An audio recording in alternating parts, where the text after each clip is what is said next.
So, good evening. Thank you all for coming. No pushing, there's really room for everyone. We shall talk briefly today about Israeli theater versus Slovenian theater, the differences, and I'll start by introducing myself. My name is Yonathan Esterkin. I'm a theater director and a writer from Tel Aviv originally. I've been working here in Slovenia for about 5 or 6 years as a director. I directed a few shows in Slovenian of Israeli plays, and I've directed a few Slovenian plays in Israel that I brought here to the festival in Kran, to the Slovenian Drama Week, and that's how I started to get to know Slovenian and Slovenian theater. And if I have to state the biggest difference that I see between Slovenian theater and Israeli theater, it would be that in Slovenian theater, generally speaking, and of course it's a generalization, and like all generalizations, it has exceptions, even lots of exceptions, but still, as a generalization, I would say that in Slovenian theater, one could say that most of the people who go to see the shows in the theater really like theater. And it sounds a little bit ridiculous to say that, but it's not. If you consider that in Israel, I wouldn't have said that most of the people who go to see theater are really theater enthusiastic. They find it as something to do, okay, once every month or two, but it's different. It's different. The numbers are different. In Israel, which is a nation of 9 million people, more than 6 million tickets are sold to the theater every year. 6 million out of 9 million population. That's crazy. That's no theater in the world, I think, in the world. No other country has that kind of numbers. And the reasons are long, and I won't bore you with why is that so. But Israel is built that way. It's not a coincidence. It also has to do with the fact that in Israel the financing for theater is very, very much different than it is in Slovenia. An Israeli public theater would get something like 30%, 35% of its budget from public money, city or government, and the rest has to generate by itself from selling tickets, mostly. That creates a dependence on the audience in a much larger scale than you have here. And that creates a situation where you really must approach the lowest or the widest common denominator possible, so that most of the shows done in Israel, most of the plays that are written, and it gets worse and worse in that sense, are approaching that wide denominator and not necessarily trying to challenge or invent or create something new, but usually just provide some sort of easygoing entertainment, whether if it's musicals, whether if it's comedies, whether if it's melodramas, but it's usually would be, if they do a classic, they would do it rarely, and they would direct it pretty conservatively so that people would get the story, because the assumption is that people don't really know the classics, whilst here, I think, like in other places in Europe, the assumption is that most of the people who go to the theater, since they really love theater, they already saw or read or know the classics. So there's no point in just telling them the story again. You have to do something. And that's a difference. And this is, of course, from our point of view as theater makers, obviously we would all be always happy with getting more and more and more public money and doing whatever we want and talking amongst ourselves and having an inner discourse of theater for people who love theater and have a dialogue in a certain height. But it does raise a philosophical question, because we're talking about public money. Money that comes from all branches of society, from taxpayers' money. So one can ask, if a theater is funded and sponsored and supported by public funds, does its first obligation is or needs to be to create the best theater it can create in the eyes of experts, in the eyes of people who dedicated their lives to theater, in the eyes of academics, in the eyes of other theater makers? Or does its first obligation is to the people who are actually funding it, which is the public, and therefore it must create theater that can be consumed by as many people as possible? And that's a question. And obviously, every country selects its own way, and every theater, even in Slovenia, every theater is a little different. Mladinsko in Ljubljana doesn't do the same repertoire as Celje Gledališče in Celje, obviously, okay. But still there is a choice, there's a higher choice where you put your main focus as a theater world. So anyway, that would be the biggest difference between Israeli theater, especially now, and Slovenian theater. Now, when I first started being interested in Slovenian theater, I really didn't know anything about Slovenia. When I first got the first text, I only knew that there was a basketball team named Olimpija Ljubljana that was like a big force in the 90s, when I was still dreaming of being a basketball player. But then I found a fascinating drama world in Slovenia. The first play that I did was Hodnik, Corridor, by Zupančič. And I did it in an acting school where I was working at the time, a big acting school in Tel Aviv, nearby Tel Aviv. It's called Beit Zvi. And I remember that the most challenging part, of course, I got the text translated to English, then I translated it from English to Hebrew, and we did it with the third-year students, and came with it with the show here to the festival here in Kran. And this was my first time in Slovenia, and this was my first time meeting people here, and started my whole interest in work relations here in Slovenia. And I remember that the most challenging thing was to try and delegate to the actors, especially since they were very young actors, this very interesting way in which I thought Zupančič was writing the play that had very little psychology in it.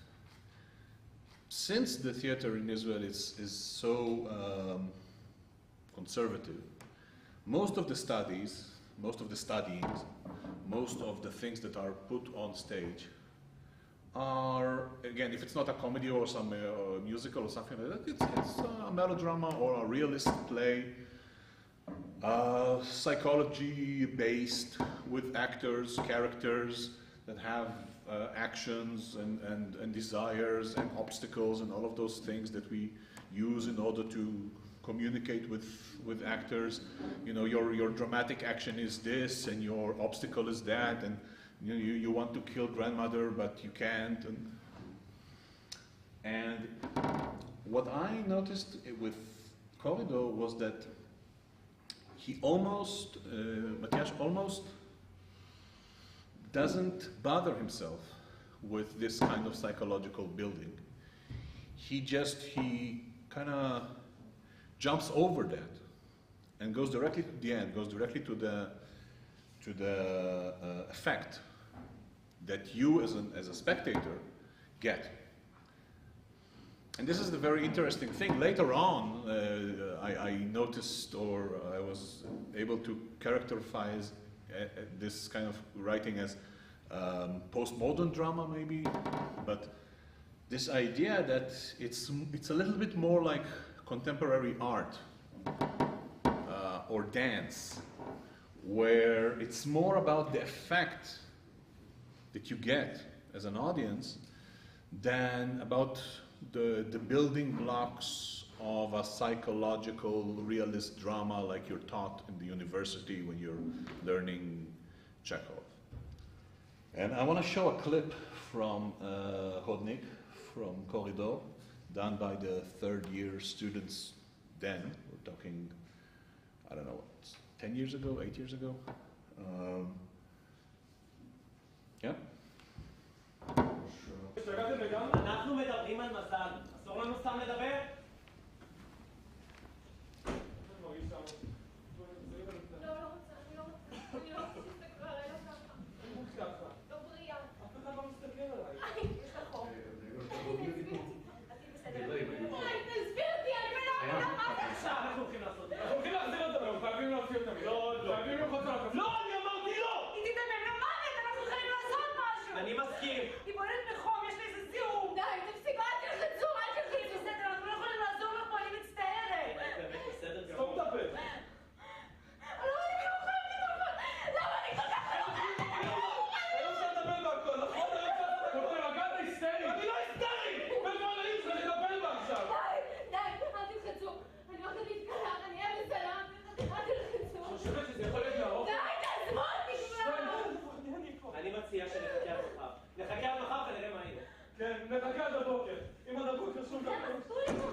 המקום שלך יותר טוב.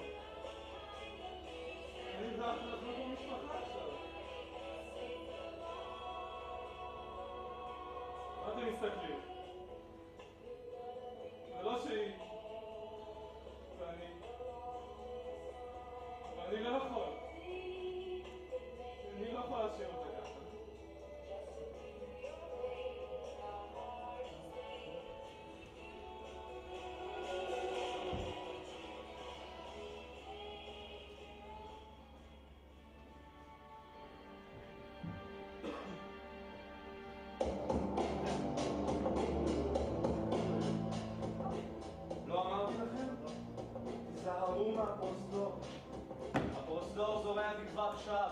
הפרוזדור יגמור אתכם. הפרוזדור הוא...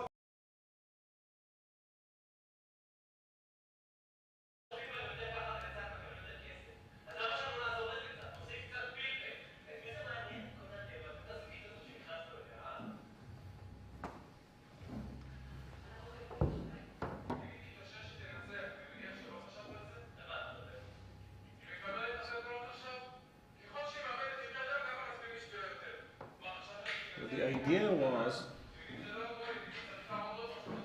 and this is also I think what Matthias is doing in the text.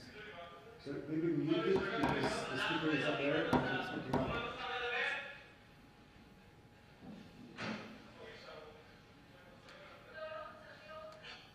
Thank you.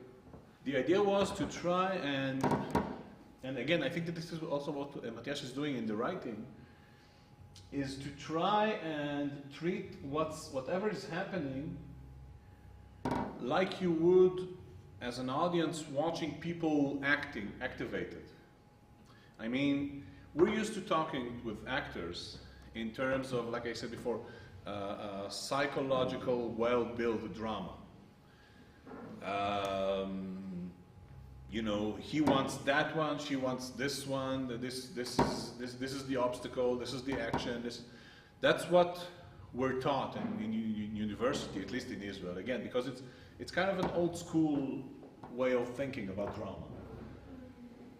But usually in life, when people are acting around you, you don't really know what's their psychological mechanism. Sometimes you yourself don't understand your own psychological mechanism, even most of the times maybe.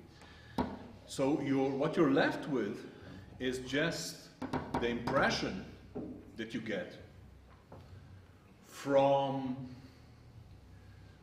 looking at people, being with people. And in that sense, I think that Matthias kind of did an interesting thing, a postmodern drama, if you will, but it also very much has a lot to do with old school drama, before realism. And that's what more or less I was trying to do with Hodnik. It was just having people act in a way, they're trying to get something, but you don't really understand all of the little shifts and changes you as an audience, I mean watching the show or reading the play, you don't really understand why people change their minds, do that. But if you were to witness those people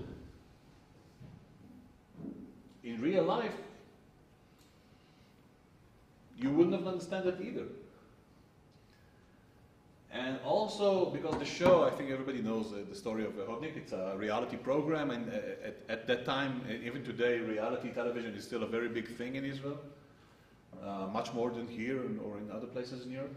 So this idea of what's realism and what's not, what's reality and what's not, and the things that are happening in the corridor are supposedly not videotaped and not shown to the public at home in the play. We had this whole game of truth versus false there.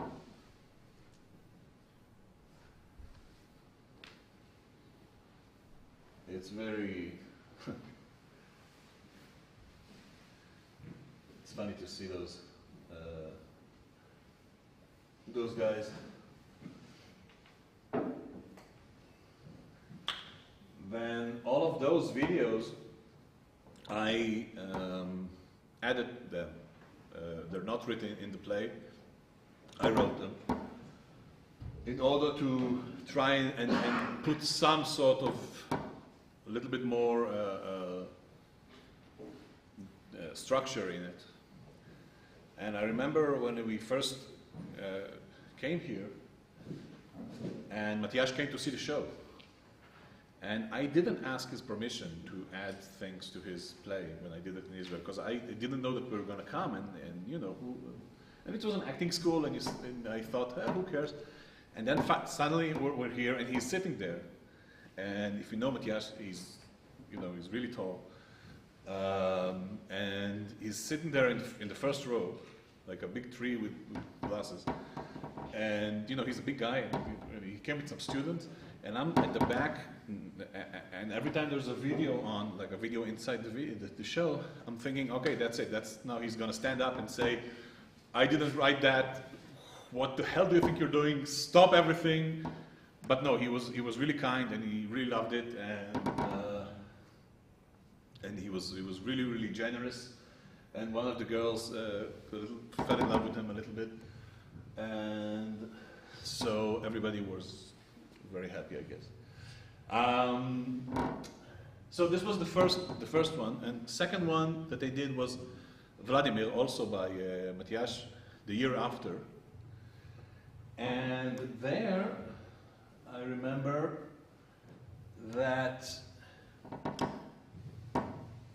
again it had this non-psychological thing with it. So this was again a little bit of a challenge. But also this one, Vladimir had some sort of political meaning to it.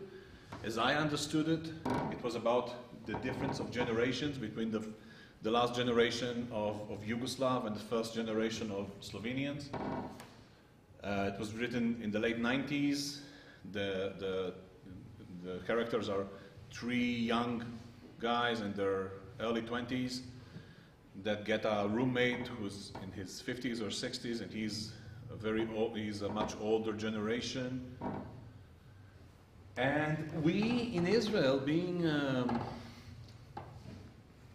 we don't really have that now, at least. Maybe in the 60s or in the 50s or the 70s, but now too much time has passed, and we don't really have this big difference of generation. So I was trying to think, what can we do? What emphasis can I give that would connect me personally as a director and also the actors to the play? And what we went with was less the idea of generations and more the idea of men versus women. This was way before Me Too, so I'm pretty proud. Let's see some of the Vladimir thing.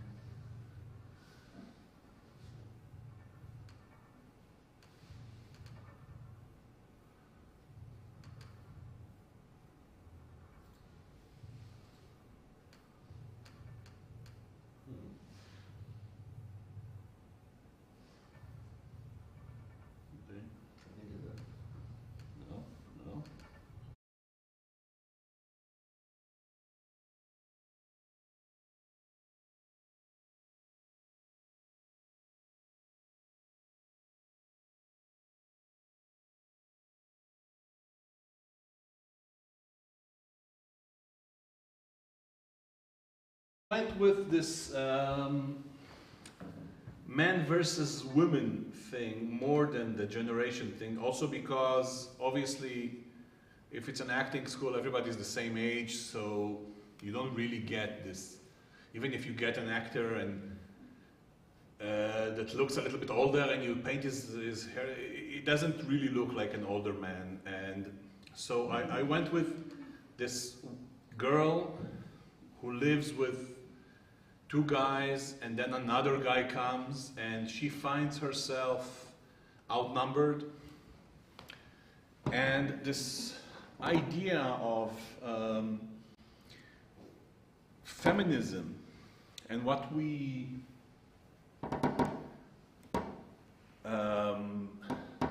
demand of women today was interesting for me to try and explore. This idea in which, on one hand, we say to women, "Okay, it's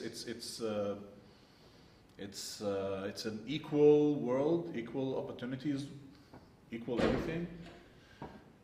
You're expected as a young woman to be free, to be cool, to be sexual, to be one of the guys. with no difference. But on the other hand, you're still threatened all of the time. This hasn't changed. The difference in physical strength, the difference in voice strength.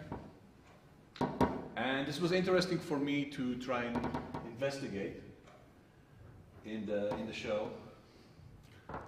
We had a double cast on Masha, the girl character, and sadly, only one of the girls came to Slovenia.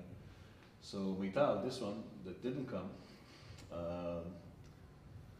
was very, very, very sad, and lots of nights of phone calls and crying. But now she's a big star in Israel, so. Okay, so the third one that I did, the third show that the third Slovenian play that I did in Israel, also in the same acting school in Beit Tzvi, was 5boys.com by Semenic, Simon Semenic.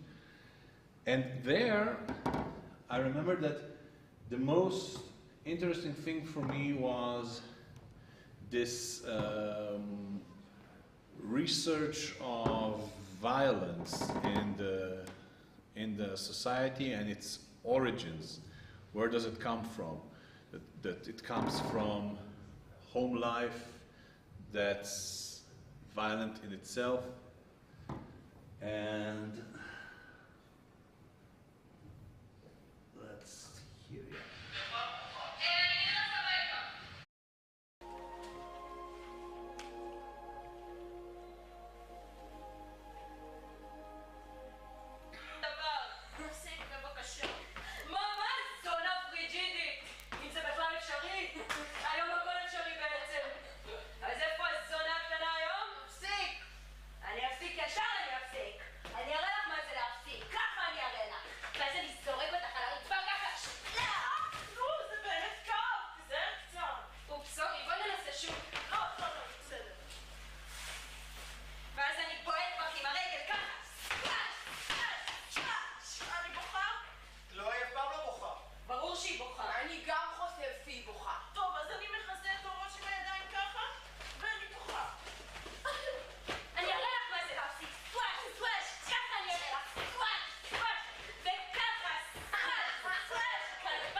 You can hear the violence and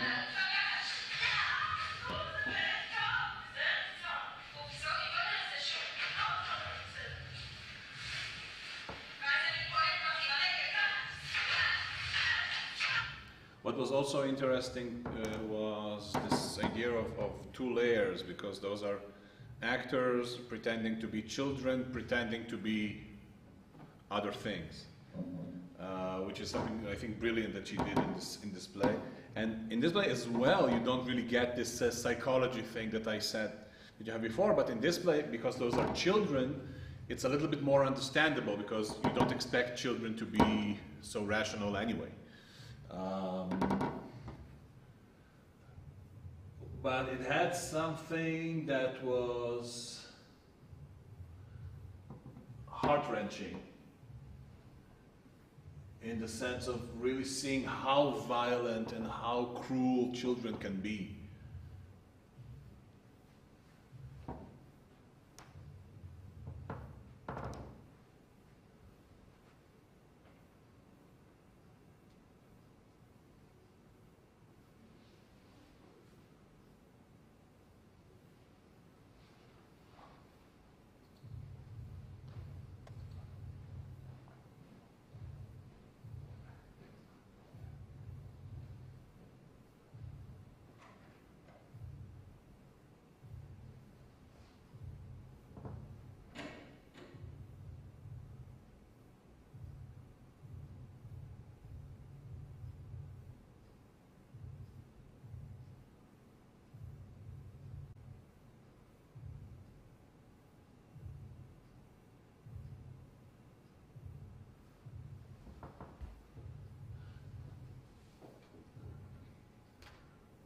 Now this image of the bloody hands is an image that every Israeli knows. It's in the second Intifada.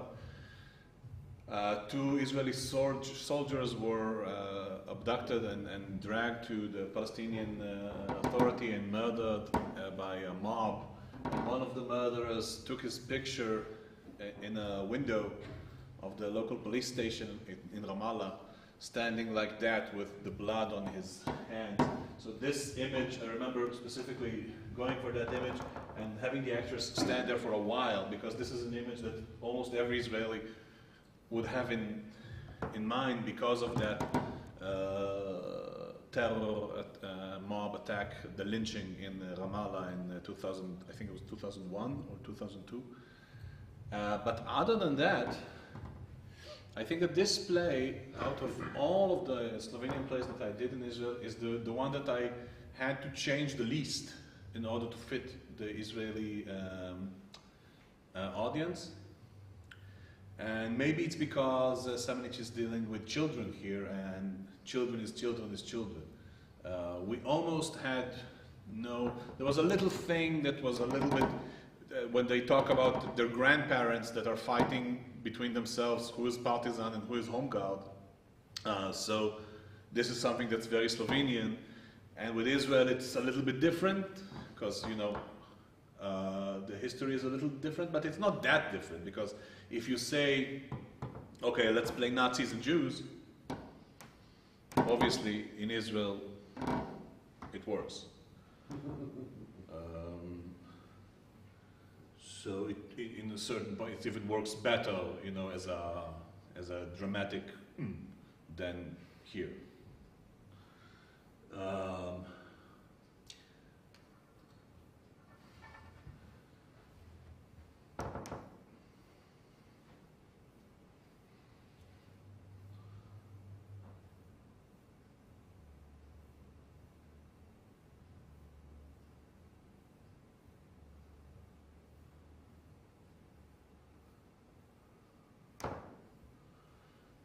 Okay. And the last Slovenian play that I did in Israel was the Saakashvili Circus by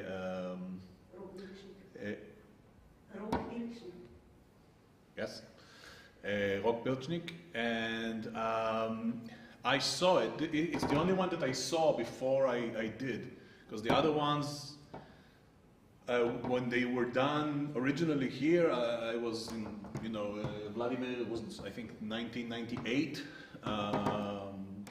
Hodnik was, I think, 2002, or something like that. So for the first one, I was still in high school, and for the second one, I was in the army, and wasn't really so much into theater as into being a basketball player. It just turned out that I'm Jewish. But the Saakashvili Circus I did see in the drama in Ljubljana before I went to do it, and it was really circusy. It was really about circus. It's called the Saakashvili Circus, and it's a circus. It's the biggest, the main image there is circus. Now, Israel is not really a circus place, which is ironic, I know, because it's a crazy circus, but it doesn't really have a circus in its culture. It's something, circus is something that's more East European, and Israel, we don't really, there were a few, Nanani, here and there. My grandfather took me to see the Medrano circus when I was like 6 or something, I remember that, but it's not something that's really into the culture in Israel. But what's very much in the culture in Israel is ceremonies, big ceremonies. We're a nation of ceremonies. Remembrance of Holocaust, remembrance of fallen soldiers, remembrance of fallen leaders, Rabin and so on, remembrance of fallen soldiers in the Holocaust, remembrance of fallen soldiers who were also leaders in the Holocaust, remembrance of whatever, lots of holidays, lots of, you know, it's a country of ceremonies. So what I did was trying to move the whole Saakashvili idea of what it means to be trying to create culture, drama under some sort of dictatorship, totalitarian dictatorship, but in an Israeli DNA and not a East European, Central East European DNA, which means that I replaced the idea of circus with the idea of ceremony. And with that, we shall finish. Where's this? Here.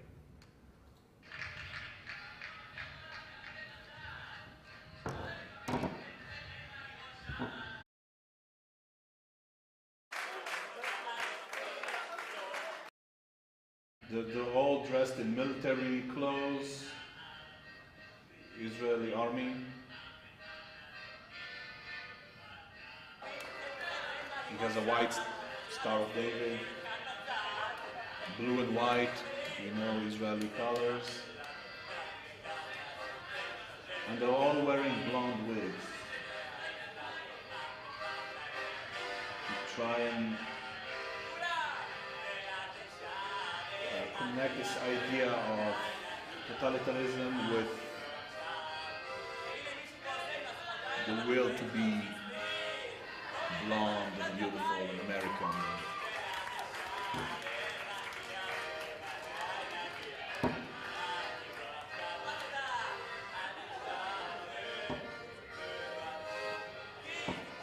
And the guy inside with the accordion is singing old Israeli military songs.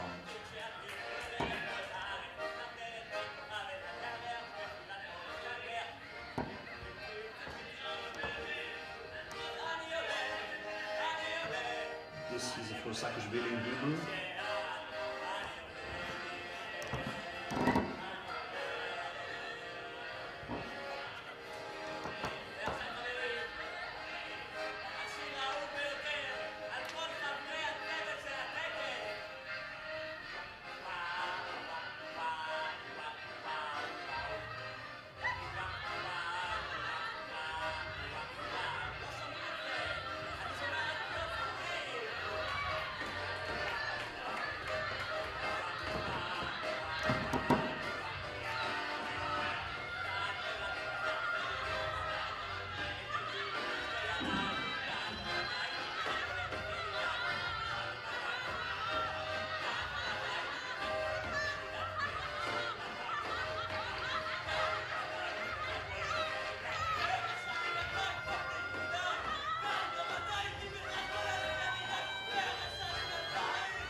Invented this symbol of a Saakashvili state.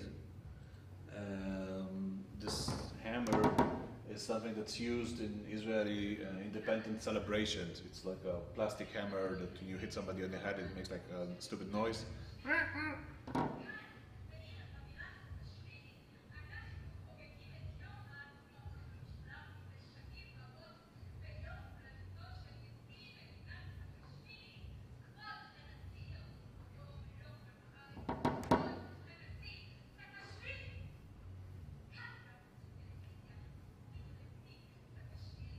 And of course, everybody knew that when we spoke of Saakashvili, we meant Bibi.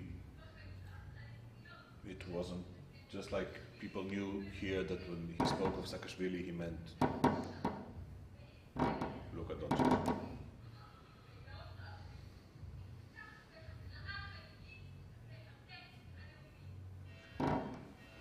Now, this is the thing where she says we have to do a emergency reading of the emergency national text, and this is something that I also put into the show. It wasn't they're reading from the Anne Frank diary, They have, and every 15 minutes or so in the show, this bell would ring, this alarm would ring, and they stopped everything, they dropped everything. They stood there in a line and read like this, frightened, from the Anne Frank diary. And this is something that I put into the show because I felt that this is something that Israel is going for. In the future, the only text that would be allowed, not written by Netanyahu or his family, would be the Anne Frank diary. And there would be emergency reading of that text every few minutes. You'd have to read the Anne Frank diary in order to remember that we are victims, poor, suffering, and must be always pitied upon, and also not be responsible for our actions, of course, because we are victims, and everybody who dares to criticize Israel is, of course, anti-Semite, and probably would give Anne Frank away if he could. So I put that into the show. Wasn't easy for people to digest. Some of the actors also, they had a problem with it, but I explained that my problem is not with Anne Frank, of course, and her story is really a tragic story, of course, and Holocaust is, of course, the Holocaust, and nobody is making fun of the Holocaust. What I'm making fun of is Israel's constant use of the Holocaust as something that would remove all stains and protect you from everything, and would be the ultimate comeback for anything. So this was one of the many changes that I did. Every time they came together, this happens 6 or 7 times in the play,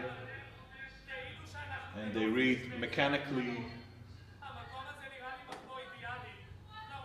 purposely without any feeling, just screaming, yelling those words of Anne Frank. Also goes to show that nobody really listens to anything.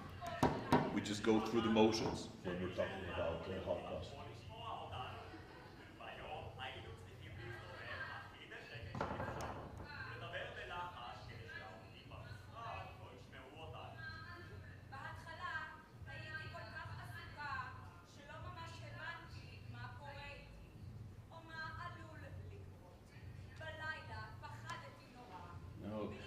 She's actually doing it well with that. She's actually reading with some emotion, and you can see how they're all looking at her like not knowing what she's doing.